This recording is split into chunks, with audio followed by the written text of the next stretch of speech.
Next up is singer-songwriter comedian Aaron Wilburn and the multi-award-winning Connie Hopper. It's great to be here with Connie Hopper, and one thing I said at the Quartet Convention about 4 or 5 years ago is I'd just like to see you throw a fit, because I've never seen you upset. And Claude said, "Trust me, it happens." I was going to say you need to talk to Claude, maybe. But I'm from Alabama, and you said one of your favorite stories is something that happened to you in Alabama. Yes, they've been talking about Alabama, where we were scheduled to be in a church, and I think it was Gadsden. This has been years ago. Yeah. And it was on a Sunday night, and it was packed. But the pastor had just put out word that anybody that wanted to come and sing could sing during the break. And so we did our first round, and I was sitting on the front row, and the pastor said, "Okay, who do we have that wants to come up and sing?" Well, this big guy was coming down the aisle like this, and he got up to me and he says, "Connie, I'm going to do It Is Well With My Soul in D. Will you play it for me?" I said, "Roger's right here." Roger Talley was playing the piano for us, and so Roger starts out the back door and he says, "Roger, can you play this song for me?" So then he gets up on the stage and he says, "I tell you what, I'm going to sing a song, and I'm going to sing all 4 parts." And he started it, "Often we sing." You remember that song? "Often we sing to our great King." Oh. So he did all 4 parts, and he went through all this song, and Roger was playing for him. And finally, when he got finished, he was a pretty good singer. His name was Big John. That's what we called him.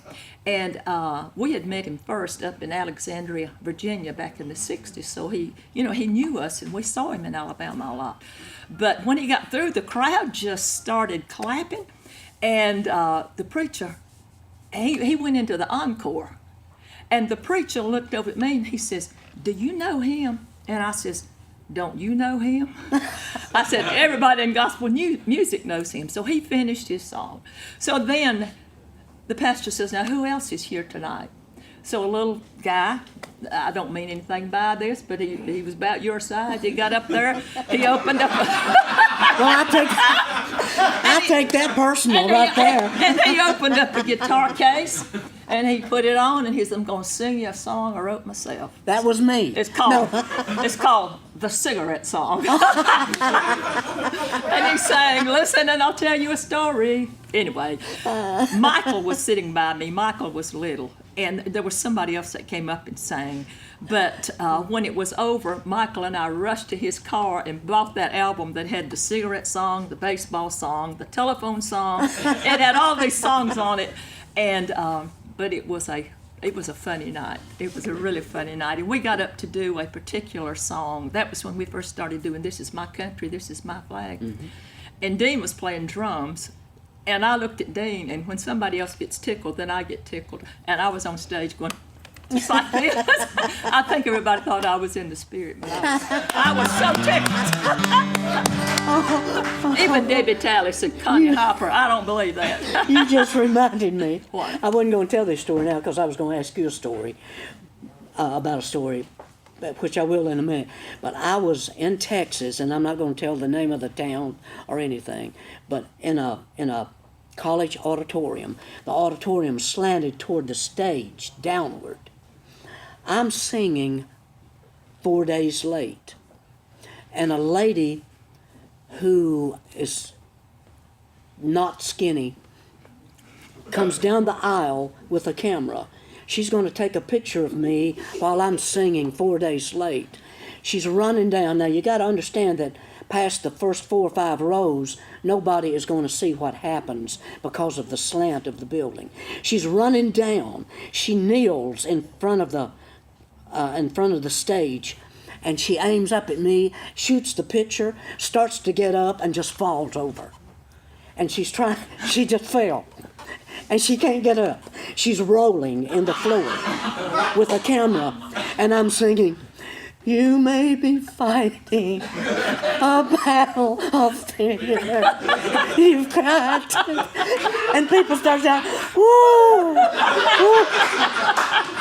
And I had revival, and I felt so guilty for laughing. And those people think I was getting blessed, but I mean, I couldn't help it. Anyway, I understand. I hadn't even thought of that story till you told that. But now, this is a story I don't know anything about, but when I told my son Jim that today I was going to be here doing this, he said, if you get a chance to talk to Connie, ask her about the night a homeless man was a part of the Hopper's bus travels.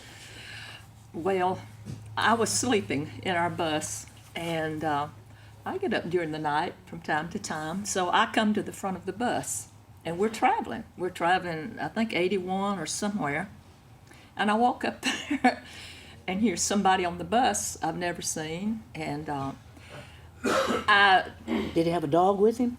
well, I'm getting to that. Oh. Anyway, sorry. I don't want to use the word, but I mean, a hobo.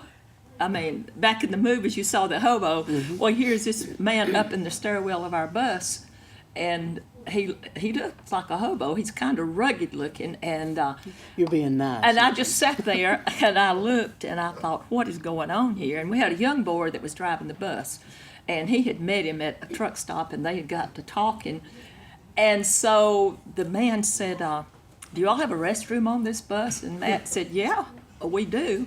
And so when the man gets up to come by me, here comes this great, big, humongous dog that's up on the bus. And so I thought, I don't know this man. I don't know his dog. I don't know any of this. And so I go wake up Claude Hopper.